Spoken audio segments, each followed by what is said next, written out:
Jangan lupa tekan tombol subscribe-nya dan aktifkan lonceng notifikasinya. Assalamualaikum, welcome to my channel. Berjumpa lagi dengan saya Miftah, teman-teman. Kali ini saya akan membahas tentang kisah Nabi Ishak alaihissalam.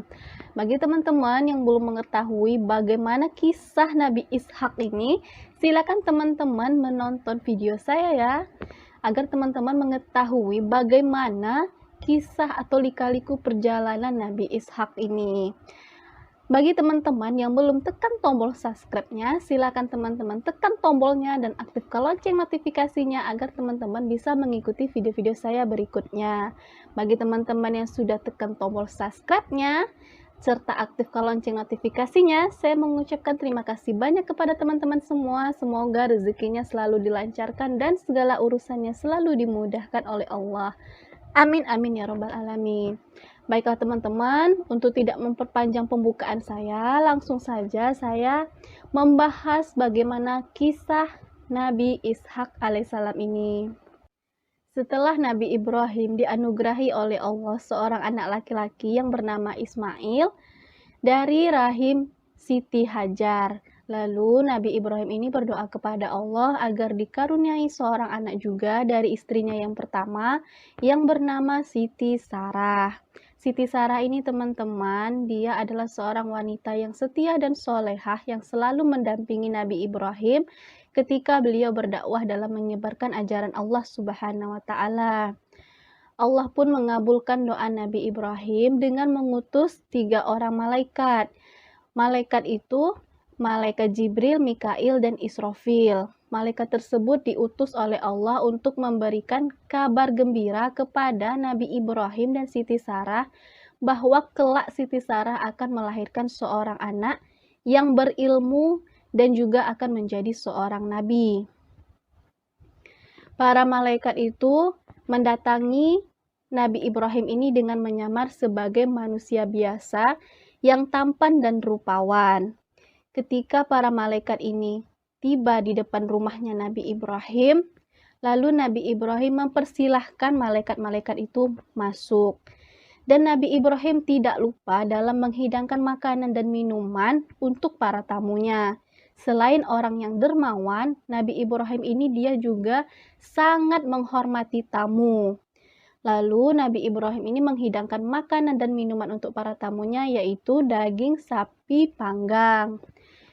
Lalu teman-teman, setelah dipersilahkannya tamu-tamunya itu untuk memakan dan minum apa yang sudah dihidangkan, ternyata tamu-tamunya tersebut tidak memakan dan tidak meminum apa yang sudah disuguhkan, dikarenakan mereka adalah malaikat yang tidak memiliki nafsu sehingga tidak makan dan tidak minum. Lalu Nabi Ibrahim ini pun merasa takut karena dia heran kenapa makanan dan minuman yang disediakannya itu tidak disentuh sedikit pun. Lalu para malaikat ini berusaha menenangkan Nabi Ibrahim dengan mengatakan bahwa sebenarnya dia adalah para malaikat utusan Allah yang akan memberikan kabar gembira kepada Nabi Ibrahim dan Siti Sarah bahwa kelak Siti Sarah akan melahirkan seorang anak yang berilmu dan juga akan menjadi seorang nabi. Para malaikat ini juga mengatakan tujuannya yang lain kepada Nabi Ibrahim. Para malaikat ini mengatakan bahwa ia juga ditugaskan untuk pergi ke kota Sodom, yaitu kota tempatnya kaum Nabi Lut. Di sana akan ditimpakan azab karena kekufuran dan kejahatan yang selama ini mereka lakukan. Mendengarkan perbincangan antara malaikat dan Nabi Ibrahim tersebut, Siti Sarah ini dia tersenyum dan heran. Dia berpikir bagaimana mungkin dia akan melahirkan seorang nabi dengan usianya yang sudah cukup tua, 90 tahun, dan juga rahimnya yang mandul. Ketika itu Nabi Ibrahim berusia 100 tahun. Tetapi jika Allah berkehendak, tidak ada yang mustahil bagi Allah Subhanahu wa Ta'ala. Setelah beberapa waktu atau selang beberapa waktu, akhirnya Siti Sarah ini dia hamil, lalu dia melahirkan seorang bayi laki-laki yang diberi nama Ishak oleh Nabi Ibrahim alaihissalam. Kelahiran Ishak ini jaraknya 14 tahun setelah kelahiran Nabi Ismail. Nabi Ishak ini lahir di kota Kan'an pada tahun 1761 sebelum Masehi.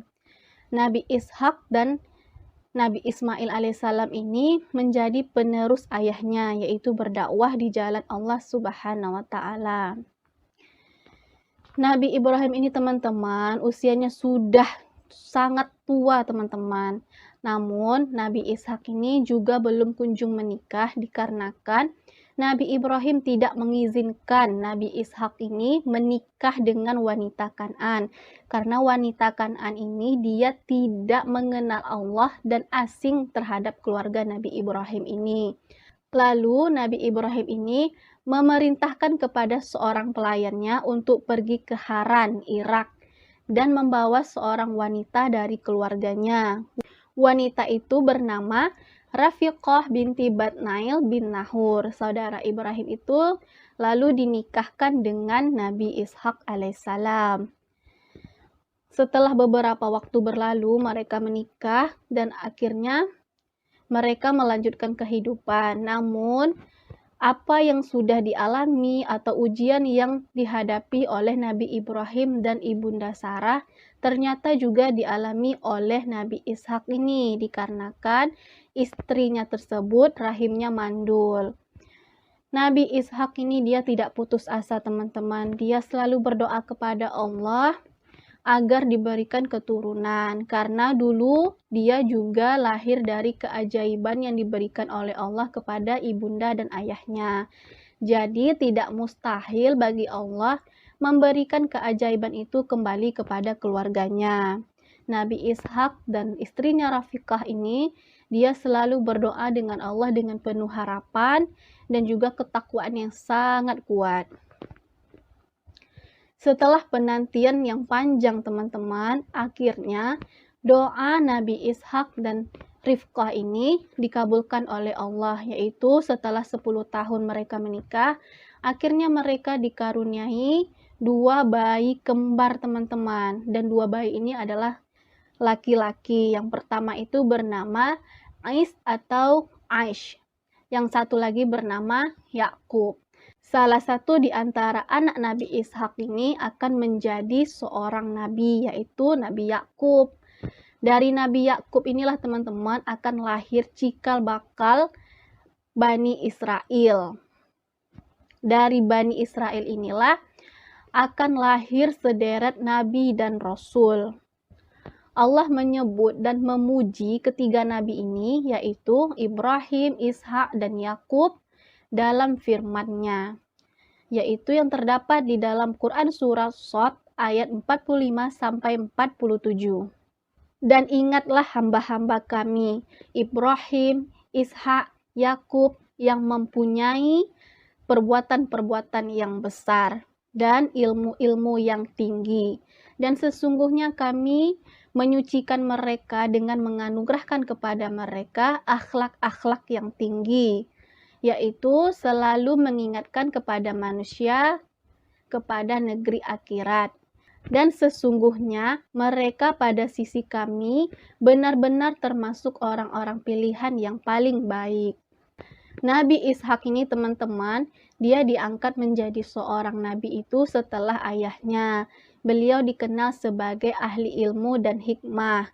Beliau diutus oleh Allah berdakwah di wilayah Palestina, khususnya daerah Kan'an dan Syam. Seperti halnya nabi-nabi yang lain teman-teman, beliau diutus oleh Allah untuk berdakwah mengajarkan cara-cara sholat, puasa, zakat, dan haji. Dan tidak lupa juga mengajarkan kepada kaumnya untuk meninggalkan perbuatan-perbuatan maksiat. Nabi Ishak ini dalam memimpin umatnya, dia bersikap ramah tamah sehingga umatnya itu hidupnya rukun, tentram, dan juga diberi kemakmuran yang luar biasa oleh Allah Subhanahu wa Ta'ala. Setelah beliau selesai dalam mengerjakan tugasnya sebagai seorang nabi, yaitu berdakwah di jalan Allah, akhirnya beliau pun wafat. Nabi Ishak ini wafat pada usia 180 tahun. Beliau dimakamkan di Palestina, yaitu tepatnya di Gua Makfilah, Hebron. Di sana juga terdapat kuburan atau makam Nabi Ibrahim dan istrinya Siti Sarah, lalu juga istrinya Ishak, yaitu Rafiqah, dan juga Nabi Yakub beserta istrinya Leah. Di atas gua itu teman-teman terdapat masjid yang diberi nama Ibrahim. Sampai disinilah teman-teman kisah Nabi Ishak alaihissalam ini. Dari kisah Nabi Ishak ini kita bisa mengambil beberapa contoh dari sifat Nabi Ishak ini, yaitu ketika beliau belum dikaruniai seorang anak setelah menikah sekian lama, beliau tetap sabar dan selalu berdoa kepada Allah dengan penuh keyakinan dan dia tidak berputus asa. Dan akhirnya Allah menganugerahkan kepada mereka berdua seorang bayi kembar yang salah satunya menjadi seorang nabi. Yang kedua yang bisa kita contoh teman-teman ketika beliau dalam berdakwah.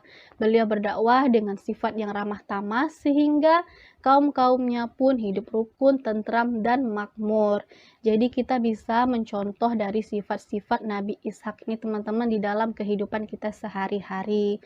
Semoga apa yang kita lakukan dalam kehidupan sehari-hari ini diberikan berkah oleh Allah dan kita selalu istiqomah di dalam ajaran Allah.